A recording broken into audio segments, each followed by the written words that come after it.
Hello, my name's Arden and welcome to Monday Night Live, the first edition of the third year of Monday Night Live, which I'm really proud to tell you. And tonight I've got Graham Jones, the internet psychologist, on because we do need to learn a lot more about sales on the internet, how people buy on the internet. And of course, psychology comes into everything that we do, dealing with our family, dealing with our friends, dealing with our negotiations, etc. Let me tell you a little bit about Graham. He is a qualified psychologist. He is an expert on the internet. He has written 32 books, although he's not sent me more than 2 copies. So I'd like to see a few more of those at some stage. He's got more awards for speaking than anybody else in the UK. And he's the business program director at the University of Buckingham, which takes up a lot of his time. I've never known how Graham can find time to buy me a coffee and have a beer and things, but he always does. He's an absolute genius. So we need to pick a few pointers out from Graham tonight. But on the show last week, which was the second anniversary edition, Graham seemed to be the only person that came up with a negative point, and I had to ring the negative bell. I hope that's not going to happen again tonight, Graham. And welcome. Could well do. Oh, no. It was interesting last week that I got the negativity bell for something that I thought was realistic, not negative. And so that's one thing. But actually something that Tim said on the call about the fact that human beings try to avoid discomfort. Which I thought was an important point that relates to negativity in a sense. And that is that we're very attuned psychologically to negativity. Actually, it's what we focus on more because what we want to do is avoid that discomfort. And so our brain is geared into seeing those negative things. That's why you will notice all the negative headlines in the news. Before this call began, people were chatting about the incidents at the Oscars last night. So this is being recorded the day after the Oscar ceremony. And if you can't remember what happened, there was an incident with Will Smith and Chris Rock. And unfortunately, it all kind of got great international coverage. The international coverage of something that was really positive there has kind of not got the headlines in anywhere near the same amount. So the positive impact of the deaf community getting awards for the movie that involved many deaf actors. It's the first time deaf actors had an award in 35 years. And so that's a really positive thing. A really positive thing that happened there was when Sir Kenneth Branagh was given his award for the best original screenplay, and he particularly wanted to comment about Jamie Dornan's father, who's an academic who died before he could see his son in the movie Belfast that the award was given for. They're really positive things. They do appear in the news, but they're way down, and most people don't pay attention to them because they've paid attention to the negative bit. So we do focus on negatives, and I've got some evidence for that. So I do a chat show podcast with Phil Jesson and Simon Hazeldine, guests you've had on here before. It's called the Sales Chat Show. We record programs once a month, and we've been doing it for several years, and I can tell you that the negative headlines, so the negative titles, get way more listeners than the positive ones. And so it's really important that actually, if you want to attract people to your website, if you want to attract people to your emails, if you want to get people to read your articles, if you want to get people to pay attention to whatever it is you need to do, you've got to be negative, because that's what the brain wants to see immediately. It wants to see those negative things because then it can work out, do I need to worry about the discomfort of that negativity? So that's why it ties into Tim's point last week about us trying to avoid that discomfort. So we need to know what the negatives are so we know what to avoid. So I'm afraid, Derek, the negativity bell in my eyes is a really positive thing. I'm just trying to make up my mind whether to ring it or not, Graham, but I think you've just escaped. Now, Graham, is that the same as away and towards motivation? Because doesn't away motivation sell more things short term towards motivation sells more things long term. Is that what I learned out of my NLP course?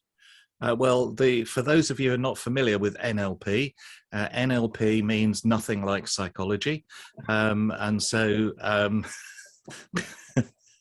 so yeah, the notion of a way and to motivation is not something that I'm familiar with. Yeah, I'm familiar with extrinsic and intrinsic motivation, which is the psychological way of talking about it. Yeah, so extrinsic motivation, motivation that comes from outside you; intrinsic motivation, motivation that comes from within you.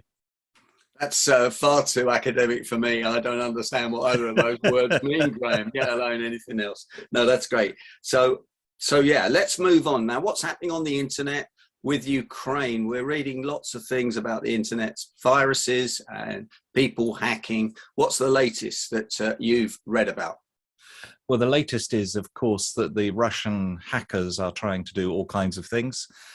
They were trying to take off all the Ukrainian satellites, like their TV satellites and so on. They were dealing with the other day, trying to deal with that. Of course, there is the reverse of that. So there's the anonymous group within Russia. There is plenty of other people around the world trying to do the same to Russia. So it's the point I mentioned in the call we had last week, really, that we need to protect ourselves because anything can happen in the next half hour. You know, it's that Stingray kind of moment. If you ever remember watching Stingray on TV, I can see Mark Lee nodding his head. Yeah, anything can happen in the next half hour. And it can. We know that in 2014, half of Ukraine had its power supply switched off for about 8 hours. And it was switched off, and we know it was switched off from within Russia. So that's when they took over Crimea, and they switched off the electricity supply to half of Ukraine. So we know they can already do it. They could switch off the electricity supply almost anywhere if they wanted to. So we need to be prepared for that. But yeah, it's inevitably the amount of, there is a website where you can look at the amount of hacking activity going on. So you can see the hacking happening live. In fact, I showed this to students 2 weeks ago now, and they were amazed at the vast amount of hacking that's going on in any particular second of the day. So, you know, you just look at this and you can see these things pinging across the map of the world of the hacking that's going on. It is non-stop, absolutely non-stop, and it's got worse as a result of what's going on in Ukraine. The really worrying thing is the NHS, the banks, our internet banking, everything is reliant on computers. Everything's reliant on electricity, isn't it, as well now? You know, do I need to go and get a bucket load of cash out of the cash machine as quick as I can? Yeah, well, the banks, the NHS, don't worry, they've got generators. Yeah, so should the electricity go down, they've got fail-safe generator systems that will help them. But of course, they're only a temporary fix. They're only meant to be there for, you know, a day or so to fix the problem whilst the proper electricity supply is restored. So they're not a full-time permanent thing. But yeah, so it's not going to be, it's going to be a problem for us as individuals. You know, if the power goes and once your laptop battery's gone and your phone battery's gone, there's nothing you've got to charge it up with unless you are independent of electricity and you've got your own, wind turbine generator in the garden. But there are very few people with that. So we're just, individuals would have to put up with it, but organizations have got, plenty of backup facilities. In fact, as you come in the train from London to Reading, there's you've got Microsoft and Oracle with all their offices. So the European headquarters of Microsoft is just by Reading rail station as you come in, and you can see banks and banks and banks of generators outside there. Hewlett Packard have got offices there, huge array of generators. So they're protected if things go wrong with the electricity supply. It's just us as individuals who'd have the problem. Now, something that interests me, and you talk about it in your sales books, Graham, is that choice causes confusion. In fact, choice causes stress, doesn't it? Yeah. We don't like choosing things, and yet we think we like choosing things. So if you give people a choice of things, it causes stress because they don't know what to choose. So ultimately, they end up with the inability to choose. So they decide to do nothing because it's less stressful to do nothing than it is to make the wrong decision. So if you give people too many things to choose from, I'm afraid they won't know what to choose, so they give up. If you give people 2 things to choose from, that's equally stressful because they're not quite sure. They could have chosen A or B, and if they choose B, they'll then think I should have chosen A. So research shows that the easiest selection we have is when we have 3 things to choose from. And you mentioned last week, Derek, about the rule of 3 in writing and in speeches. And it's no surprise then that the rule of 3 also applies to choices. So if you give people a choice of 3 things, they will be able to choose those things easily. So it's embedded in our brain. Yeah. So with what maybe you were watching the Winter Olympics recently, they have gold, silver, and bronze. They don't have platinum, gold, silver, and bronze with 4 winners or 5 winners. There's only 3. And also, importantly, the winner is presented in the middle. So if you've got 3 things that you want to offer people on your website, for example, then you put the one you want them to buy in the middle, because we are framed, our brain is framed to choose the one in the middle. So if you want people to choose things in a document, don't list them vertically down the page, list them horizontally in a table and put the one you want them to choose in the middle. And they're much more likely to choose the one in the middle. Why horizontally rather than vertically? I would have put 1, 2, and 3, 1 being the really high price that anchors the middle price, and the third one being the price where you clearly don't really want them to buy it. But I am surprised that so few people have heard about the power of 3 and how 3 fits in. And it's been going on since the Greeks, hasn't it? Socrates and Plato in their speeches, I believe. I don't know. You might remember them, Derek. I don't. But Godfrey and I were there. If you think about why you're doing it horizontally across the page in a table form, we read from left to right. So unless you're in a language where you read from right to left, so I'm only talking about languages that read left to right at the moment. So we read left to right. Your brain, once you've read the first bit on the left-hand side of the page, your brain knows that's already happened. And so to your brain, that's history. To the bit on the right, as you scan across the page, that bit is the future. And the bit in the middle, your brain perceives as the present. In fact, when you look at people's eyes scanning down the page, it spends most of the time down the middle of the page. So when you're reading, you read documents. If you've ever watched anybody read, your eyes do really weird things.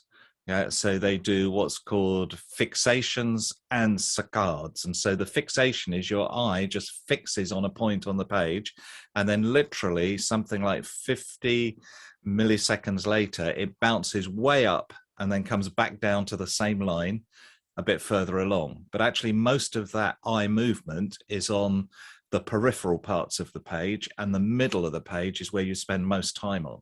So that psychologically, that's where the important stuff is, because we can see the rest of the line with our peripheral vision. So our brain is tuned to think in the middle of the page is the most important, that the left-hand side of the page is past, and the right-hand side is the future. So your brain doesn't want to buy anything from the past. That's old-fashioned. So you want to buy the bit that's for the present, and you don't really want to buy the stuff for the future because you're not quite sure if it's going to be right or if it's going to be successful. So you hedge your bets and you buy the thing in the middle.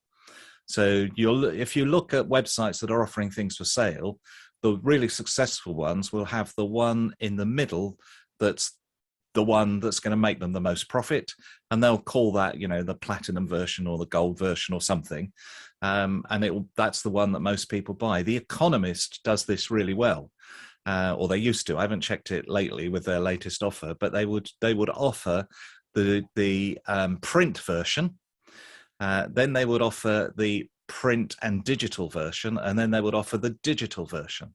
But the print and digital version was the same price as the digital version. So what it made people think was that they were getting the print version for nothing. So it seems like a fantastic deal, and you put that in the middle, but that's really the most profitable for the company, because now they can charge advertisers much more, because the advertising is not just appearing online, it's appearing in two places. It's appearing in print and digital for these people.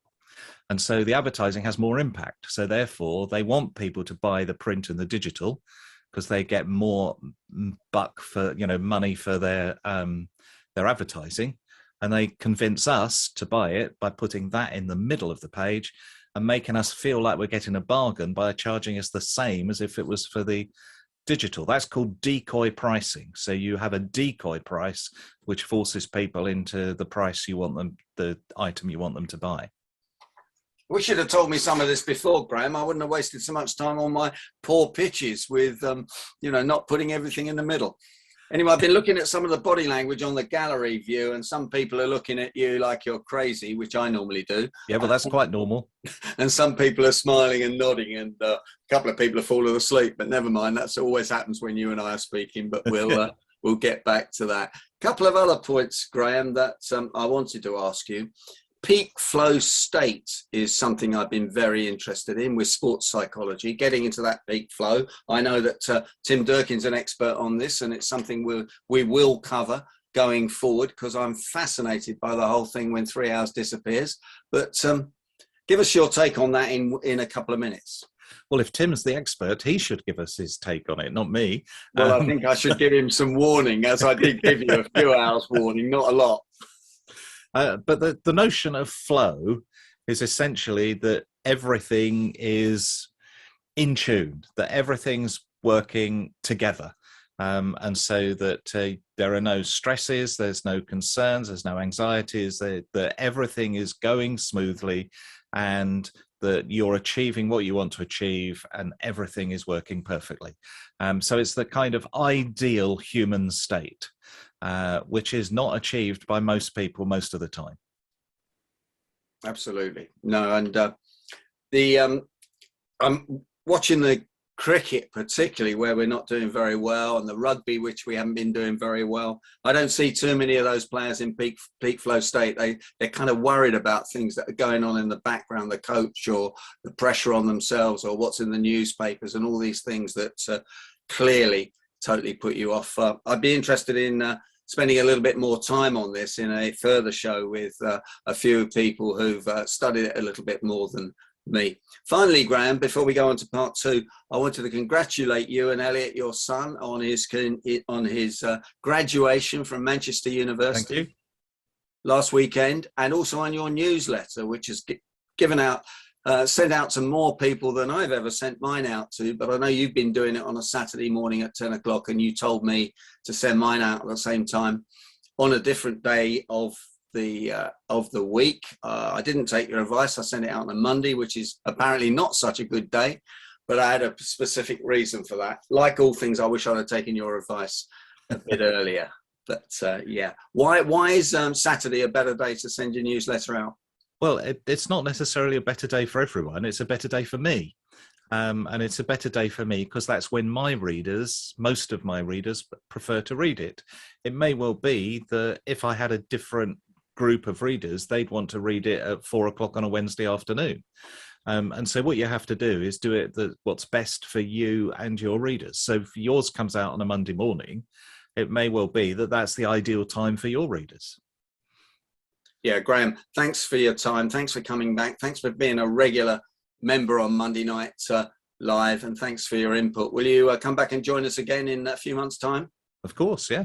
And we'll test what you forecast, whether that's happening.